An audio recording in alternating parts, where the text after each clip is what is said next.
world has always been perfectly willing to watch a woman work herself to ruin, so long as she does it quietly and without complaint. The honey smelled of clover and late August warmth, a thick, golden scent that rose from the jars and hung in the cold morning air like something borrowed from a better season. Maren had been awake since 4.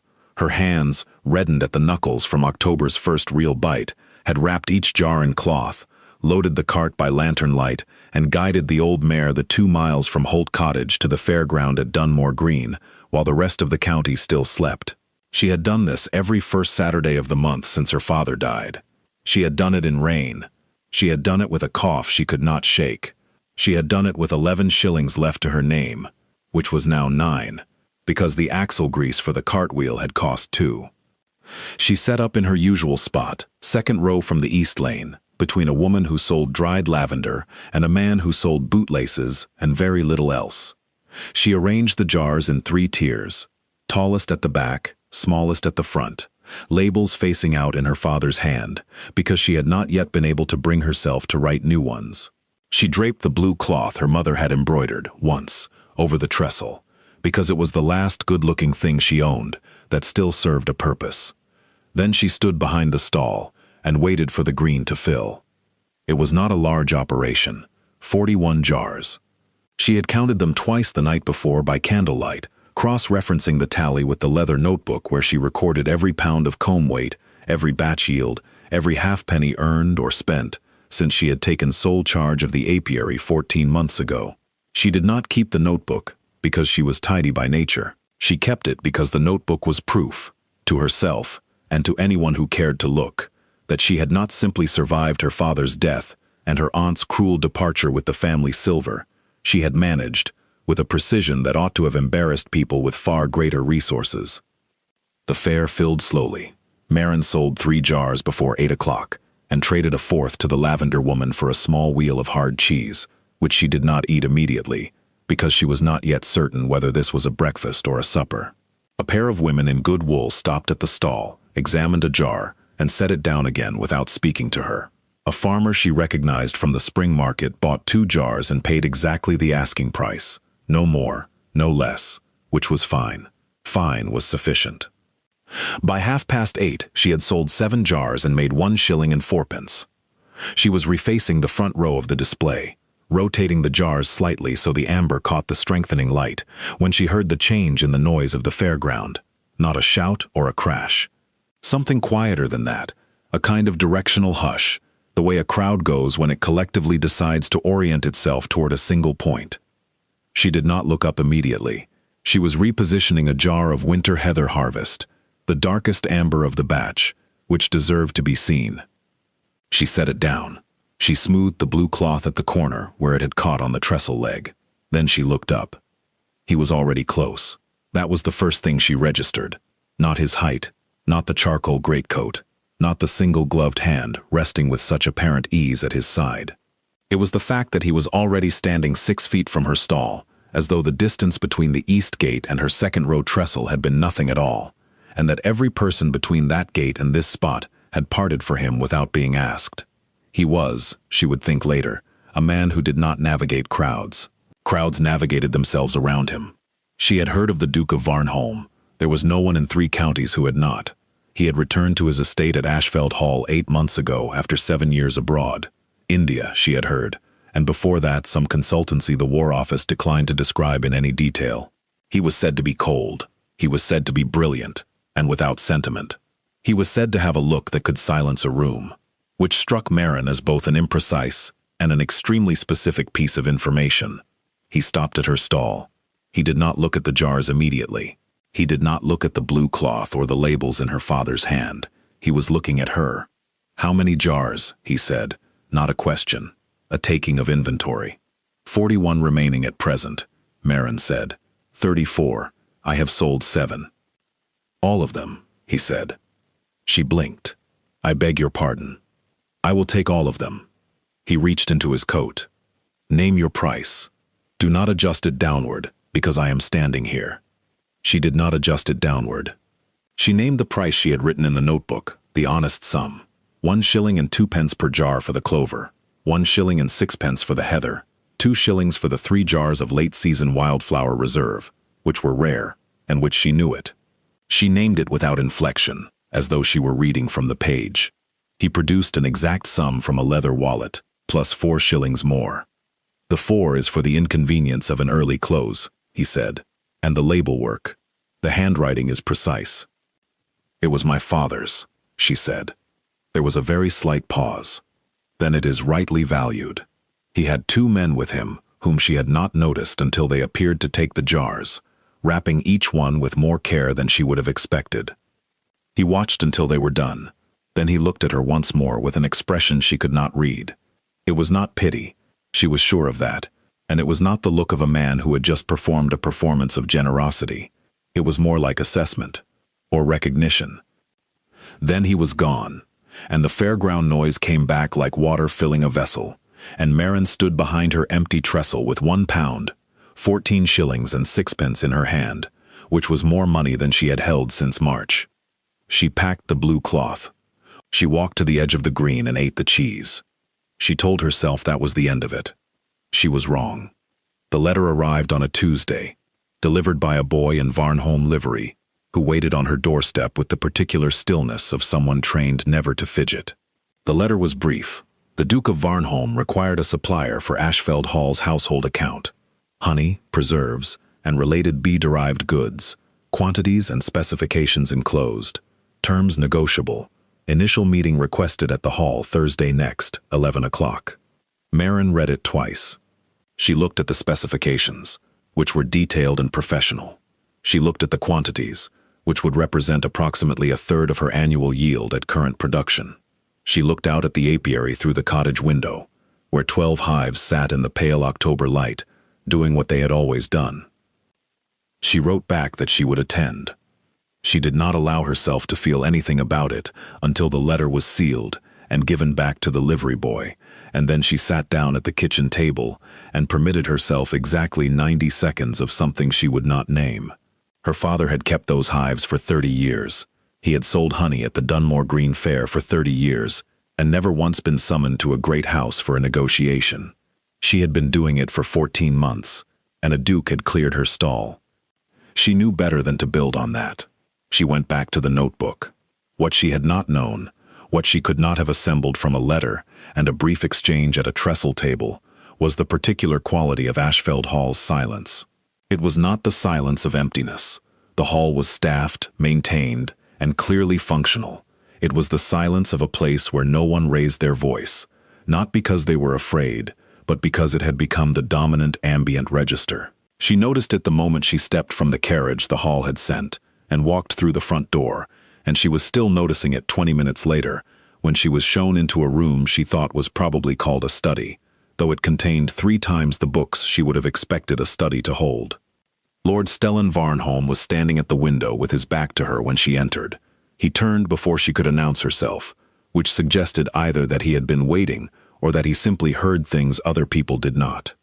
He was wearing less formal dress than at the fair, a dark coat, no cravat, which she registered and filed away as a deliberate choice rather than an oversight, in a man about whom she suspected most things were deliberate. He looked, if possible, more formidable in the light from the study window than he had at the fairground. She thought this was probably just physics. The light in question was quite good. "Miss Holt," he said, "thank you for coming." He gestured to the chair across the desk. "Please sit." She sat. She placed her notebook on her knee, open to the yield projections she had prepared. He did not look at the notebook immediately. "Your father ran the apiary." "For 30 years, she said. "He died 14 months ago. I have run it since." "Alone?" "Alone. You have 12 hives. I am expanding to 15 in spring. I have the land. I have been accumulating the materials." Something shifted in his expression. It was not warmth exactly. It was more like the adjustment of a calculation. "The specifications I sent," he said. "Tell me what you can meet and what you cannot, without apology." She liked that. Without apology. She opened the notebook properly and told him. She could meet the honey specifications entirely. The beeswax candles he had listed were achievable at 2/3 his requested volume by midsummer if the expansion proceeded. The propolis tincture was a longer timeline, She would need to engage a second pair of hands for extraction, but it was not beyond the operation's capacity in 12 months. She said all of this in the same flat, exact register she used for the notebook, because she had found, over 14 months of operating without a patron or a partner, that precision was the only currency she reliably possessed. He listened without interrupting. When she finished, he asked 2 questions, both of which were better questions than she had expected.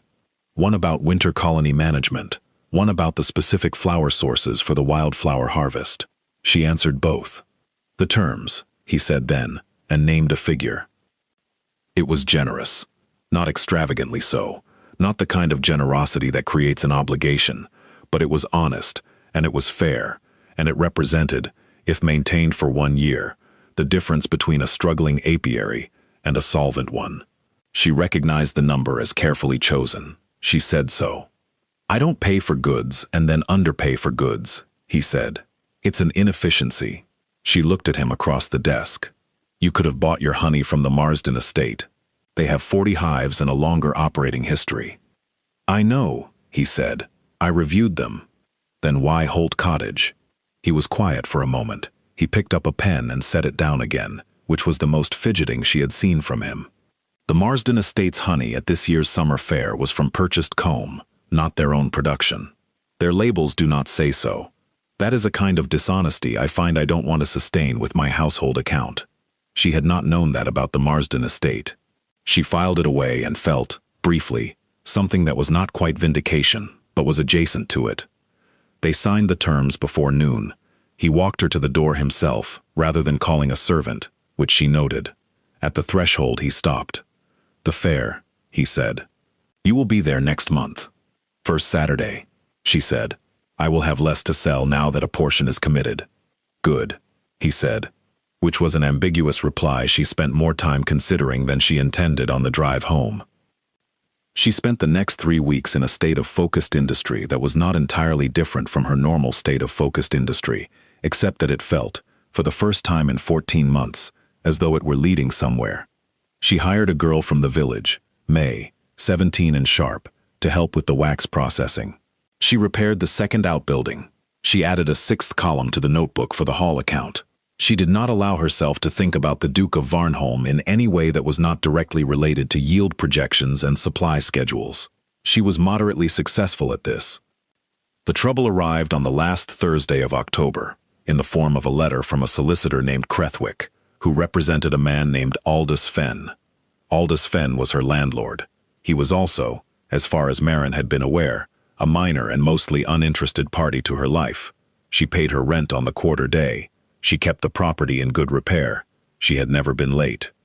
The letter informed her that Mr. Fenn was calling in a debt instrument her father had signed 7 years ago, a private note for £40, against which Holt Cottage and its attached land were pledged as security. The letter stated that Mr. Fenn required settlement of the outstanding balance, £36, 4 shillings, within 30 days, or the property would be surrendered. Marin read the letter standing at the kitchen table. She read it a second time. She sat down. £36, 4 shillings. She had, after expenses and the cart axle grease and the materials for the expansion and May's first 2 weeks' wage, £4, 11 shillings. She would receive the first quarterly payment from the hall account in January, which was 10 weeks away, and would represent approximately £8 at the agreed rate. She was not going to have £36 in 30 days. This was mathematics, not panic. She went to the notebook. She looked at the numbers from every angle she knew how to look at numbers. She considered what she could sell, the cart, the mare. Together, they might fetch £7 or £8 and leave her without the means to service the hall contract, which would end the hall contract, which would end everything the letter had interrupted. She considered whether the terms of the debt instrument were legally enforceable. She did not know enough to know. She considered writing to her aunt, and immediately stopped considering it. She did not sleep well. She was at the fair the following Saturday, first Saturday of November, with 18 jars, the amount not spoken for by the hall account, arranged on the trestle with the blue cloth and the labels. She had told herself nothing was different. The stall looked the same. She stood behind it and felt the cold moving in off the common, and tried not to notice that her jaw was tight. He was there before 8. He came with more purpose than the previous time, or perhaps she was simply watching for it now, and so the directional hush of the crowd registered earlier in her awareness. He was at the stall in less time than seemed right. He looked at the 18 jars and then at her face, and she thought. She was not certain, but she thought. He saw something in the face before she had finished arranging it. "Fewer than last time," he said. "The balance is spoken for," she said, "per our agreement." He nodded. He did not buy any of the 18 jars, which was sensible because he did not need them, and he did not appear to be a man who purchased things for the sake of a gesture. He stood at the side of the stall and said, without particular emphasis, "Is there something wrong?" It was not a question either. He seemed to do that with important things, strip away the interrogative so that they became simply statements of observation, which somehow made evasion feel less available. "A legal matter," she said, "nothing that reflects on the supply agreement." "What kind of legal matter?" She told him. She told him precisely, with the figures, because she had found that imprecision about figures did nothing but make them worse. She told him about the debt note, the 36 pounds, the 30 days, and the land. She did not tell him she was frightened, because she had not said that out loud to anyone and did not intend to start now. But she told him the numbers. He was quiet for a moment. A couple passing behind him glanced at the stall and moved on. Somewhere across the green, a child was shouting about something. "Fenn," he said. "Aldous Fenn. You know him." "I know of him," he said. The distinction in his voice was not a flattering one. "He has been attempting to purchase consolidated land parcels on this side of the county for some time. The method varies. The pattern does not." She felt something cold settle in her chest that was not the November wind. "You're saying this is not about my father's debt?"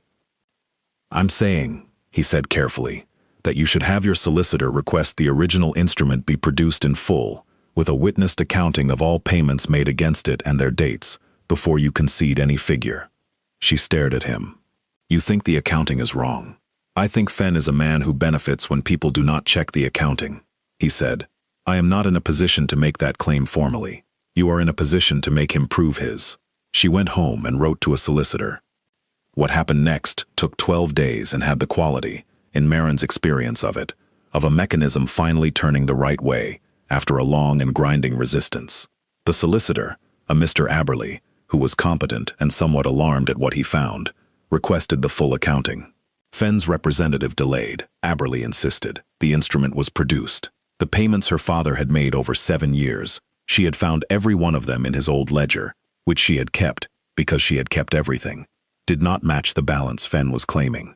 The discrepancy was 11 pounds, 3 shillings, misapplied across 4 payments, and attributed in Fenn's records to a fee her father had never agreed to, and which had no legitimate basis in the original note.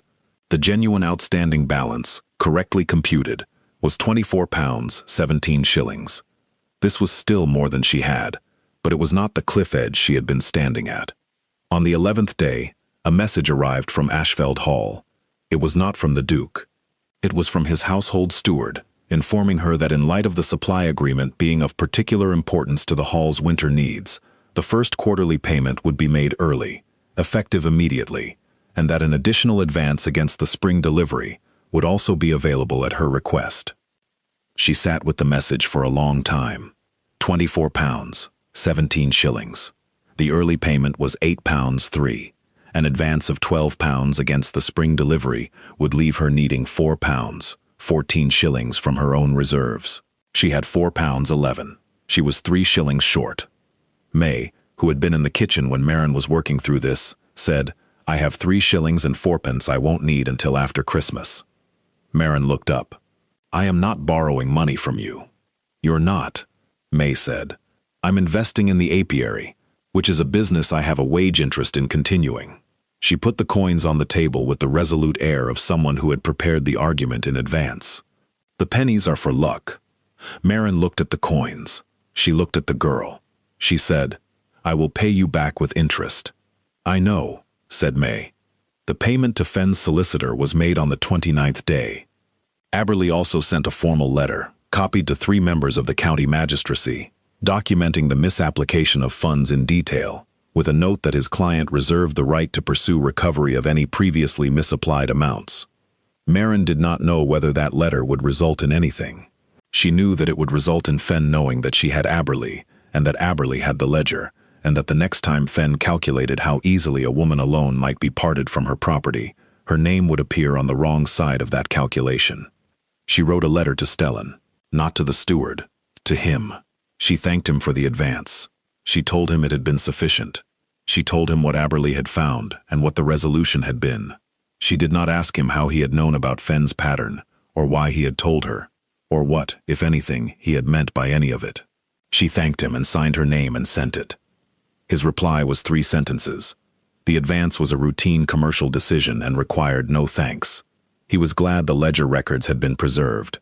He would see her at the December fair. She read the 3 sentences 4 times. December came in hard and bright, the ground frozen and the morning air tasting of iron. Maren arrived at Dunmore Green before 7 and set up in the second row with 12 jars, all that remained outside the hall account, and the blue cloth and the labels. She was not nervous. She had never been nervous at the fair. She was, possibly, something else. But she was not examining it closely enough to identify it. He arrived at 7:30, earlier than either previous time. The crowd parted. He came directly to her stall without looking at anything else on the green, which she observed with a composure she was fairly proud of. He bought all 12 jars. He did not make a particular performance of it. He looked at the trestle afterward, empty again, and then at her. "The cottage is secure," he said.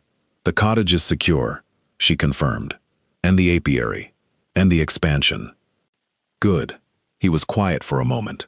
Somewhere behind him, the fair noise went on without much concern for either of them. "Miss Holt, Your Grace, I find," he said, and stopped. He picked up one of the wrapped jars from his man's basket and turned it in his gloved hands. He set it down. "The hall account is performing well. The steward has made a point of saying so." Another pause. He was not, she was realizing, a man who said things without having decided to say them. The pauses were not uncertainty. They were a kind of precision. "I would like to discuss an expansion of the terms. Beyond the honey account." She tilted her head slightly. "What terms?" He looked at her. The morning light was very clean. "There is a head gardener position at Ashfeld Hall that has been combined with a broader land management role," he said. "The person in that role would have authority over the kitchen garden, the orchards, the bee yard if one were established on hall land, which I intend to do, and the practical management of the estate's small-scale production. I have not been able to fill it because the available candidates do not know what I require." A very brief pause. "You know what I require." She understood what he was offering. She understood it in several senses simultaneously, and she stood very still while she sorted through them. "I would keep Holt Cottage," she said. "Of course." "And the original apiary. The supply agreement stands regardless. What I am proposing is in addition." "What you are proposing," she said carefully, "is a position at your estate. A senior position," he said. "Properly compensated, with full authority in its domain." She looked at him. The cold moved between them, carrying the smell of frost-hardened earth and, distantly, wood smoke.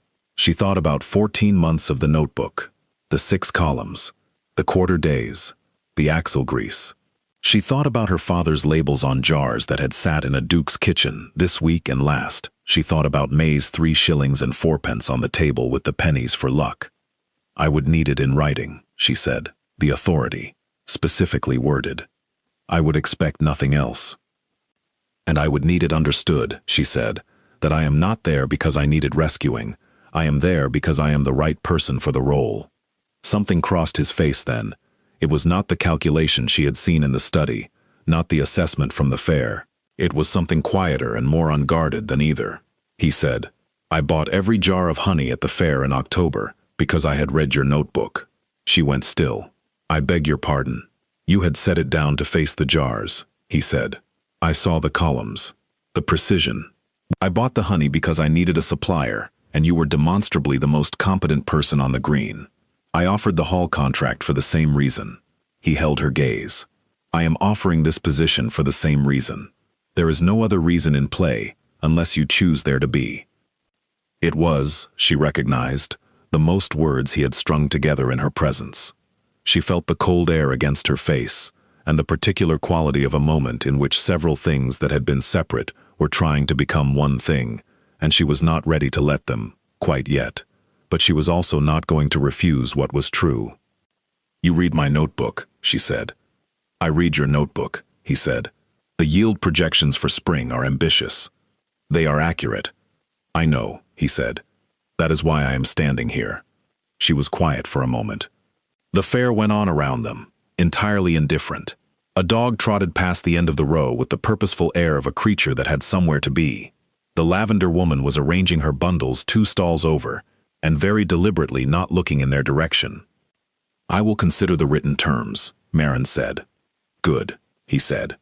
"And I want to see the proposed bee-yard site before I agree to anything regarding the hive expansion. I would show you tomorrow," he said, "if you were available." She was.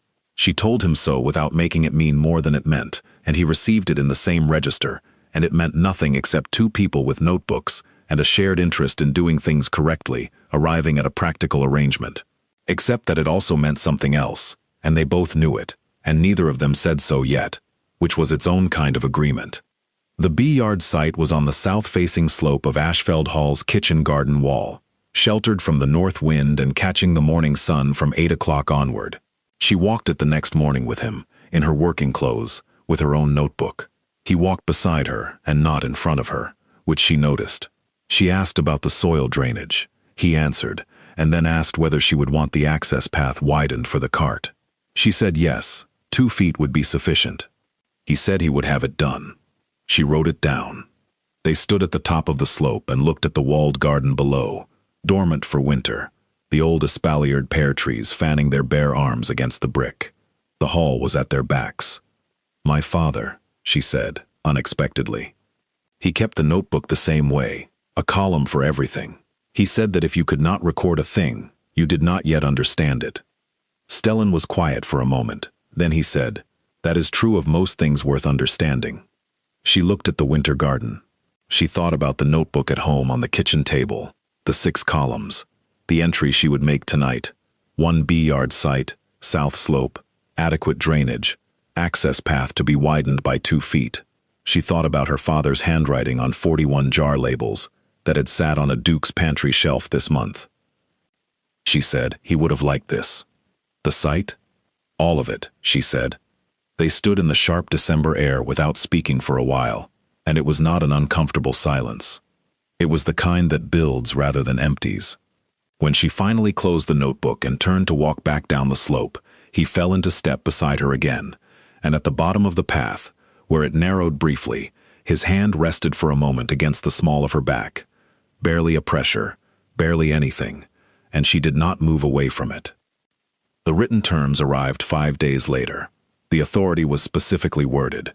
She read every clause twice, suggested 3 revisions, and was back in the study at Ashfeld Hall before the week's end. He made all 3 revisions without argument. She signed. He signed. The steward witnessed. "The spring hive transfer," she said, standing. "First thaw," he said.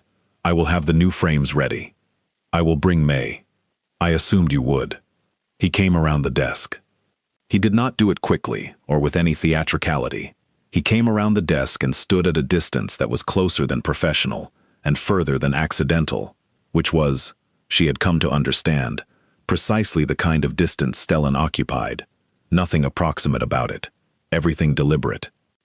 "I find," he said, for the second time in their acquaintance, using the exact words he had started with at the December fair and abandoned, and this time he did not stop. "I find that this estate is considerably easier to manage when you are in it." "That is a practical observation," she said. "Yes," he said, "it is also the least of what I mean." She looked at him. The study was warm, the fire properly laid, the light through the tall windows falling clear and white across the desk, and the signed papers, and the floor between them. She thought about 9 shillings and axle grease, and a ledger that had saved her cottage, and a notebook that had apparently saved something else, read at a trestle table on a cold October morning by a man who bought all her honey and was standing in front of her now with an expression that was the furthest thing from cold she could imagine. "Then say the rest of what you mean," she said. He did. Not in many words. He was not built for many words, and she had stopped requiring them several weeks ago. What he said was enough, and what followed.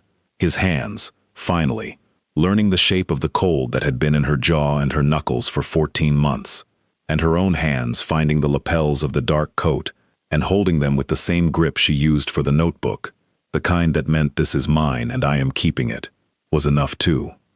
There are things the world watches a woman do that it does not credit her for until someone else notices first. This is a smaller injustice than some, and larger than it is usually admitted to be. What matters is what Maren already knew, what you perhaps already know yourself, that the notebook was always correct, that the yield projections were always sound, that the only thing the operation had been missing was time, and a wall to put the hives against, and someone to stand beside her at the top of a slope in December and understand, without requiring an explanation, what her father's handwriting on a jar label actually meant. She had the wall. She had the time. She had, at last, the rest.